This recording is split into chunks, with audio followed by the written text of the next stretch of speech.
almost crash and suddenly discover that the three orphans were trying to escape on the van that they took. Oh, you know, while I'm at it, what the fuck is with this van? I mean, there's no windows and everything. This is a rapist van. Why on earth does an orphanage have a rapist van? That's just so weird. Whatever.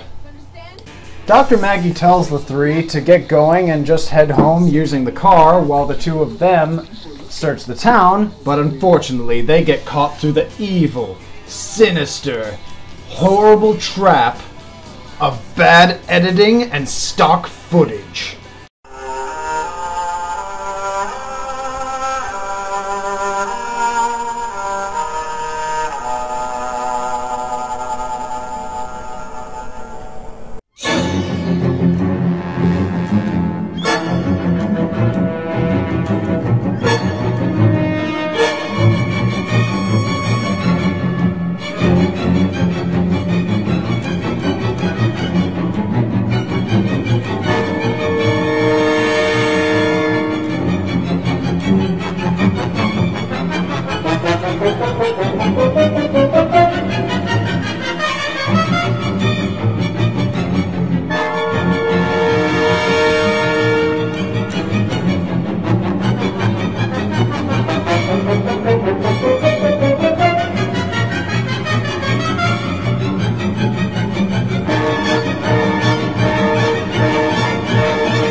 So after that debacle, our gang of misfits finally decide to rejoin the plot at a house where they decide to rest for the night.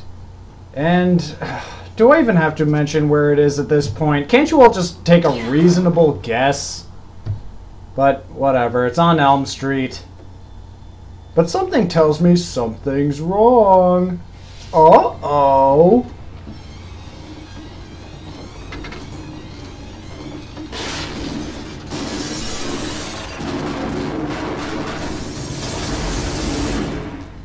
You know what, this makes me wonder, when the fuck did Freddy get the ability to do this shit? I mean, I knew he could do random acts of violence in like the second movie and stuff, but when the hell did he have the power to affect architecture? Oh, and spooky house, by the way. It just feels like we're on a set of Scooby-Doo or something. But whatever, just blah blah blah. So Carlos goes upstairs to look for somewhere to sleep. He falls asleep. Freddy starts torturing him, sending him to some apartment building where I guess he used to live and looks like his mom, and shoves a giant Q-tip in his ear. Then he shows up in the steam pipe area because why the hell not? And then Freddy uses a giant chalkboard, don't ask why, he just does, and makes the kid's head explode. Tracy thinks that there's something wrong with Carlos, so he goes to go find Spencer, but unfortunately for her, Spencer's hanging out with Mary Jane tonight and watching a broken TV. Weird. So then all of a sudden Freddy goes all Yellow Submarine on our asses and sucks the kid into the TV, which is where we show up with quite possibly one of the most infamous scenes in this movie, period. Where am I? That's right. I didn't do anything to this footage. You are seeing Freddy Krueger playing a video game. I cannot even begin to tell you how astronomically stupid this is. Let's just move on. Oh my god.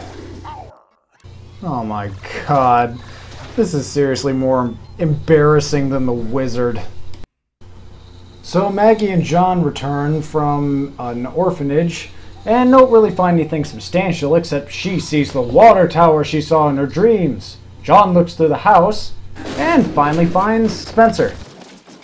And again, still moving along, Freddy kills Spencer by throwing him down a hole and beats him in the game. And blood starts gushing out of the TV. Oh, and trying to help Spencer, John put himself to sleep by getting himself knocked out, trying to save him. And now Freddy's torturing him, and he's back in the same stock footage as before that the other orphans were trapped in. Oh yeah, I also forgot to mention, while they were at the orphanage, they checked, while Jake and Dr. Maggie were at the orphanage, and there he goes. They thought they made the discovery that Jake is Freddy's son. But of course this is incorrect. And then they just rinse and repeat. Freddy does something wacky and nonsensical. And then the kid gets murdered. And then, skipping a bunch of BS, Dr. Maggie discovers that she is Freddy's true heir and daughter. So she decides that she is the one and only one who can go in and stop him in his mind. So they hook her up to this machine. Oh, and I also forgot to mention this. In the original theatrical release, I think there was 3D sections of this movie. So yay! Cheap 3D effects on a 2D movie! Whoa! You can almost feel the crappiness! So she walks into the painting of the Dream Masters as she slowly enters the fiendish Pee Wee Herman's aquarium. The hell is this?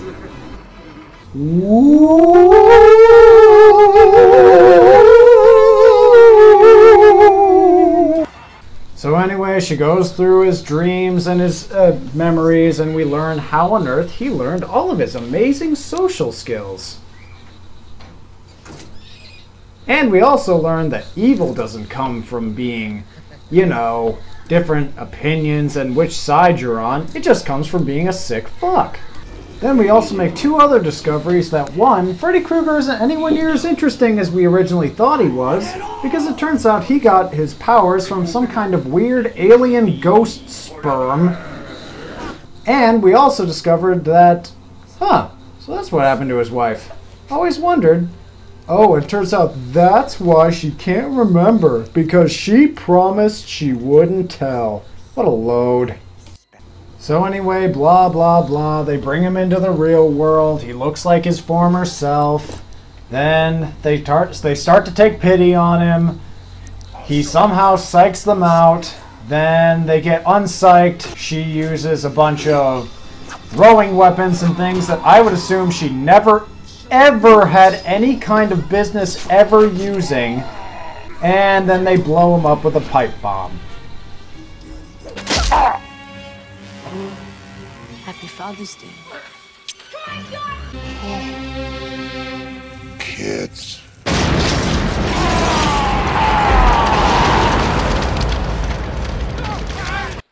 Freddy's dead. So that was Nightmare on Elm Street 6, Freddy's Dead. And how bad was it? Really fucking bad. Just, wow. Ugh. I'm sorry. I had a lot of pent-up anger during that. You see, I didn't mention this earlier, but I'm actually a really huge Nightmare on Elm Street fan. That's part of the reason I bought the entire original collection, and the reason I went to that shitty remake. Oh, and that's also probably why I'm gonna have to go to the fucking sequel. Just, oh my god. I'm not looking forward to that. But, okay. All I know is, it's Halloween. I'm gonna go trick-or-treating. Happy Halloween to you all. And to all, a good night. And stay the fuck away from Freddy's Dead. See you driving round town with the girl I love. love, and I'm like, fuck you. I guess the change in my pocket wasn't enough. I'm like, fuck you, and fuck her too. Said if I was richer, I'd still be with her. Now ain't that some shit?